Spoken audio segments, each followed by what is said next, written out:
First-time MSC cruisers are making the same 7 mistakes over and over, and honestly, none of them are even obvious. Let's talk about it. Welcome back to the Cruising Nurse. I'm Ashley Neal. I'm a registered nurse and also a travel agent. What I hear from clients week after week is these mistakes cost people money, frustration, and give them a worse experience than they should have had. Let's talk about it. Now, some of these are going to surprise you, especially number 6, so stick with me because this one, people assume it is handled when you book, but it's not. And finding out that it's not handled on embarkation day is not the way to start your vacation. So mistake number 1 is what I see constantly from first-time cruisers, and it is simply avoidable. It is not joining the MSC Voyager Club before you board the ship. The Voyager Club is MSC's free loyalty program, so if you don't join the club before you book, you're going to miss out on your points for that entire sailing. Those points can become important because they actually count towards future sailings for discounts, upgraded cabins, and future credits. Now, in saying that, some travel agents will add your number to the bookings afterwards, but if you book direct with MSC, they're not very generous with giving points back if you forget to add it and don't get your points for that sailing. So what you should do is before you do any bookings, go to their website, join their free loyalty MSC Voyager program, get your number, and so it can be added from day 1 for any booking you make with MSC so you don't miss out on any points. And if you're new here, hit subscribe and follow me through mistake number 3 because that's going to save you a couple $100 if you miss a step. Mistake number 2 that first-time cruisers make is booking a Bella cabin and not understanding what a Bella cabin actually includes. MSC has 3 fare types. They have Bella, Fantastica, and Aria. I have covered Aria in a previous video. I'll leave that link in the description. So today we're going to talk about the comparison between the Bella and Fantastica cabin categories.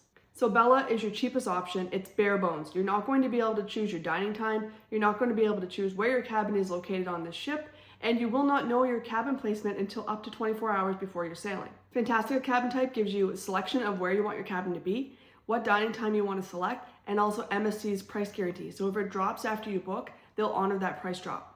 So with this, when comparing prices, you need to decide what flexibility is worth to you. For most first-time cruisers, it's going to be worth a lot. And also the difference in the fare price between Bella and Fantastica is usually only a couple $100. Mistake number 3, and this is the one I mentioned a few minutes ago, is buying your beverage package on the day that you book. MSC runs drink packages a few times a year, usually 20 to 30% off. So if you book your drink package as soon as you book, then you've overpaid once they run a promotion. Now, in saying that, MSC is a lot different than Royal Caribbean where you can cancel and rebook your beverage package. MSC does not allow you to do that, so you really should wait for a promotional offer to book your beverage package. So what I tell my clients is unless it's included in the package when you book, wait until that promotion starts and then buy your beverage package. Mistake number 4 is not prepaying your daily gratuities. And this one is timely right now because MSC has just increased their daily gratuities in May 2026. If you have an MSC sailing coming up, I would suggest that you prepay your gratuities to save yourself from any increased price hikes. And also, most cruise lines will allow you to pay your gratuities up until 7 days prior to your sailing. Mistake number 5 is not downloading the app before you leave home. I mentioned in previous videos that their app really doesn't work very well until you get on board the ship, but for most first-time cruisers, the biggest issue is not having opened it until you get to embarkation day. If you haven't already uploaded the app, you're going to spend a lot of unnecessary time once on board getting this app working, setting it all up, so just upload it before you get on the ship. Okay, and this is where it gets a little bit tricky. Mistake number 6 is assuming that your dining time is set in stone.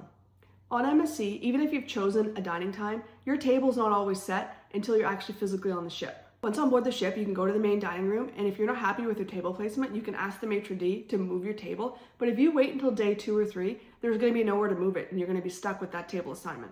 The dining desk on MSC is one of the first stops you need to make on embarkation day. You need to make sure your correct dining time is there, your right table is assigned, and if you want to make any changes, you have to do that then, or there will be no options for changes after that. So especially for first-time cruisers, dining desk is the first stop on embarkation day.